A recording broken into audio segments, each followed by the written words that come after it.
बिस्मिल्लाहिर्रहमानिर्रहीम। अस्सलाम वालेकुम। कैसे हैं आप सब? मैं बिल्कुल ठीक अल्हम्दुलिल्लाह। आज मैं आपके साथ शामी कबाब की रेसिपी शेयर करने आई हूँ, तो चल के स्टार्ट करते हैं। सबसे पहले मैंने एक पतीले में दाल ले ली, चने की दाल। ये मैंने पहले से भिगो के रखी हुई थी और ये आधा किलो मैंने चने की दाल ली है और 850 ग्राम मैंने इसमें लिया है गोश्त। थोड़ा सा चर्बी वाला लीजिएगा तो उसमें चिकनाई के साथ बहुत अच्छा टेस्ट आता है। इसके बाद मैंने इसमें नमक डाला, 2 मैंने दरमियानी साइज़ की प्याज डाली, 2 चम्मच लहसुन अदरक का पेस्ट, 1 खाने का चम्मच लाल मिर्च, 1 खाने का चम्मच पिसा हुआ गरम मसाला, 1.5 खाने का चम्मच पिसा हुआ धनिया और जो गोल वाली लाल मिर्च होती है वो 8 से 10 मैंने ली।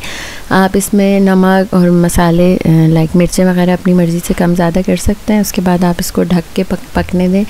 3 घंटे कम से कम ये पकेगा, 2.5 से 3 घंटे पकता है ताकि गोश्त भी अच्छे से गल जाए और दाल भी। और इस जगह पे जब देखें दाल भी गल गई, गोश्त भी, तो फिर यहाँ पे इसका पानी बिल्कुल अच्छे से आपने ड्राई कर लेना है। और मैं तो इसको गरम ये किसी भी मैशर के साथ उसको साथ साथ मैश कर लेती हूँ। अगर आप मैश ना करना चाहें आप यहाँ पे इसको चॉप भी कर सकते हैं। और उसके बाद मैंने अलग से चॉपर में 2 दरमियानी साइज़ की प्याज ली और थोड़ा सा मैंने टुकड़ा लिया अदरक का और बाकी हरा धनिया, हरी मिर्चें और थोड़ा सा पुदीना इसमें डाला और इन तमाम चीज़ों को मैंने एक साथ चॉप कर लिया चॉपर में। और इसके बाद ये जब मेरा बैटर बिल्कुल रेडी था, ड्राई हो गया, ठंडा हो गया, फिर इसमें मैंने ये प्याज वाला बैटर शामिल किया और 1 अंडा सिर्फ मिलाया था। और इसके बाद इसको अच्छे से मिक्स कर लें। मिक्स करके आप इसके कबाब बना के रख लें। आप इनको फ्रीज़ भी कर सकते हैं और उसके बाद इनको फ्राई करें। कबाब, शामी कबाब हमेशा थोड़े ज़्यादा तेल में फ्राई होते हैं तो उनका टेक्सचर बहुत अच्छा आता है। अच्छा, मैं इसके ऊपर अंडा बाद में कोट नहीं करती क्योंकि मैंने बीच में शामिल किया था। आप चाहें तो यहाँ पे अंडे की कोटिंग करके भी आप इसको फ्राई कर सकते हैं।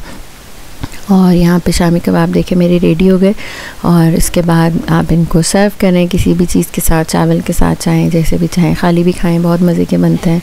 और मेरे साथ शेयर ज़रूर कीजिएगा। आपको ये रेसिपी कैसी लगी, अच्छी लगी हो तो मेरी वीडियो को लाइक और शेयर ज़रूर कीजिएगा और चैनल को भी सब्सक्राइब करें।